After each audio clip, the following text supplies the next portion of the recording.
Yahoo! Hello mga masters! Halika kayo at samahan nyo kami at mag-celebrate tayo ng birthday ng aking auntie na si Tita Tess. Ang birthday niya ay October 23 at late celebration po kami at nag-joint celebration po sila ni Auntie Cherry na asawa ni Papa Danny. So nandito po kami sa Teppanyaki Grill and Restaurant, buffet and restaurant po ito. At isa sa mga pinakamalaking buffet po ito dito sa El Paso, Texas. So nauna po kami ni Daddy at ako muna yung magbabayad. So I think ilan ba kami? 10 kami, 10.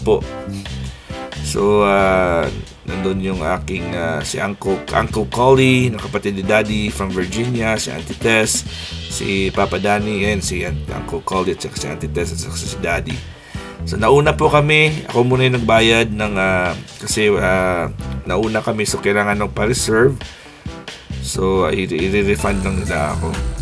So ito yung ang pagkain, ang mga choices of food po dito at ang sarap-sarap ng mga pagkain po dito. Isa ito sa mga pinakamalaking buffet restaurant po dito sa El Paso, Texas.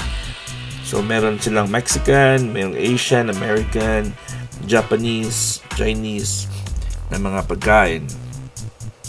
So buffet po ito. Kung hindi ako nagkamali, magkano ba yung binayaran ko? 200, basta mas din, I think 20 something per head yung ang bayad po per person. Pero ano yan, eat all you can yan. So kahit pag 3 oras ka pa dyan, okay lang yan. Alright, so ito naman yung side na mga talaga Mexican to. Ito yung menudo ng Mexican menudo, beans, tsaka yung mga salads nila. So iba't ibang mga choices po dito. Siyempre sushi, yun ang mga paborito namin, sushi at mga fresh fish, salmon at pink salmon at yung tuna. So iba't ibang mga sushi dyan at masarap talaga. So habang po ay hinihintay po natin sina Papa Danny ay muna natin, wala pa sila dito tayo sa iba't ibang mga pagkain. Ikot-ikot tayo sa mga kids. Meron din silang hotdog buns, hotdog on bun. Ito na sila at kuha na kami ni Papa Danny ng aming sushi. At bago tayo pumunta sa mesa, ang daming tao po dito, pero rini-refill po nila yung mesa, yung mga servings po nila kasi ang daming tao at hindi pwedeng bakante yung kanilang mga lalagyanan, yung mga display po nila. Kasi nagrereklamo yung mga tao kasi nagbabayad ka ng sakto. So kailangan refill talaga. Ito yung mga dessert ng mga area po dito. Fruits and desserts po yan. So ito yung ata to kalimutan ko, basta yan, dates ata yan ayun. So dami din sila mga fruits and vegetables. Ito papaya.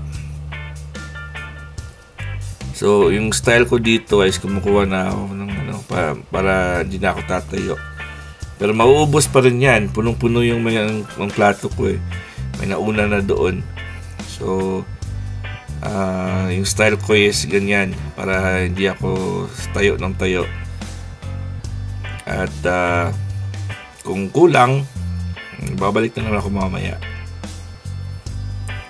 So ayun, I hope na nakikita nyo rin kung ano yung mga foods po dito, and I hope na hindi kayo nagugutom. At dinner po ito. So medyo mahal yung dinner compared sa lunch or breakfast. So kasama ko rin yung aking cousin, si Christian. So kasama niya yung asawa niya. So late sila dumating.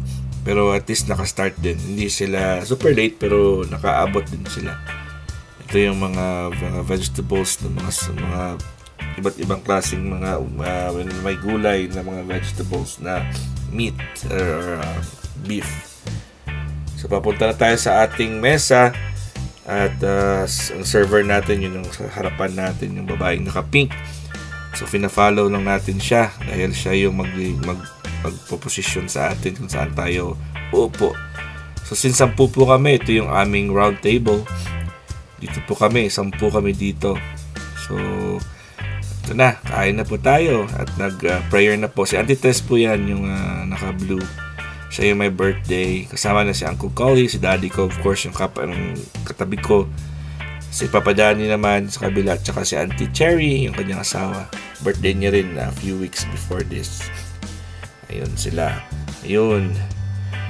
Ang sarap ng mga crawfish yan. So, ang dami-dami mga choices. At ang maganda po dito is you can choose your healthy stuff. Ako, seafoods yung kinuha ko. Seafoods lang kasi at saka yung konting dessert. Pero alam kong kasi yung seafoods madaling matunaw sa tiyan. Ito yung si Christian at saka yung asawa niya. So, kapinsan ko yan. So ito lang po kami. Kain lang po muna kami. At ini-enjoy po namin. Nag-uusap-usap kami nung plano namin for Thanksgiving at Christmas. At kung ano-ano po dyan yung pwede namin pag-usapan. At nag-celebrate po kami ng birthday ni Auntie Tess at saka ni Auntie Cherry. At saka si Uncle Collie ay babalik rin sa Las Vegas the following week. So peach po ito. Ito na yung ating dessert kanina na kinuha. So masarap talaga yung peach. Pero I think preserved ito eh. Hindi naman ito fresh. Parang preserved na yung kanilang mga fruits na iba. Meron din silang freshly sliced. Ito, pinagtitripan ni cousin ko Christian yung aking GoPro. So, siya muna yung gumagamit. Ayun. At dahil na nilagay ko sa gilid yung aking GoPro, siya muna yung gumamit. Tingnan mo siya. Ayun, nagpapa-cute. So, si Daddy. Ayun, si Daddy ko, si Auntie Tess, Uncle Collie, Papa Danny, Auntie Cherry, si cousin ko si Dandan, at yung mag-asawa. So, okay lang naman. Masaya naman yung aming bonding. Kasi, minsan-minsan lang kami nagkikita. As much as possible, we always try to see each other at least twice a month. Pero kung minsan, pag hindi talaga nagkita, hinihintay na lang namin yung merong mag-birthday at doon kami magkikita. Ayun, yung kanilang ice cream. Pinagtripan din nila yung kanilang ice cream. Ayun, tingnan mo yung ice cream. Sarap ng ice cream nila. Twirl. Ayun, tingnan mo yung itsura niya. So, ayun, dessert time na po kami. Tapos na po kaming kumain ng main course. Itong butchi sa akin. So, sarap nito. Butchi. Yung pinakamasarap na butchi na nakain ko is yung sa Chowking. Namimiss ko talaga yung butchi ng Chowking. Pero dito, sarap din. Ito parang munggo ata yung laman nito eh. Merong ube pala yung laman niya. Ito yung ube. Ito yung ube. Parang little siopaw siya. Pero ang laman niya ube. Alright, so tapos na po kami kumain. At uwi na rin kami. May 25 minutes po akong drive pa uwi. At sila ay nandito po sa east side po ito ng El Paso. So ako magdadrive pa ako ng at least 25 minutes pabalik sa west side ng El Paso. So I hope you guys enjoy my short video. At hindi pa tayo mag-i-end dahil lalabas pa tayo. Medyo malamig-lamig na rin ang simoy ng hangin pero hindi pa siya ganun kalamig. So dito sa Amerika kasi late yung aming sa Texas, El Paso ay late yung aming winter. Ayun, November na pero yung winter hindi pa na-feel yung malamig. Ito na po, nagpapaalam na po ang isa't isa at kami uuwi sa iba't ibang mga tahanan po namin at ihahatid ko muna yung birthday girl sa kotse niya At bukas, wala naman kami gagawin, kaya medyo makapag-relax po kami. So, I hope you guys enjoy our short episode of our family dinner with our birthday girl, Auntie Tess and Auntie Cherry. So, ito na, at ihahatid na natin si Auntie Tess sa kanyang kotse at si Daddy ay sumusunod sa likod ko. Alright, so we had a very good night tonight at pauwi na rin kami.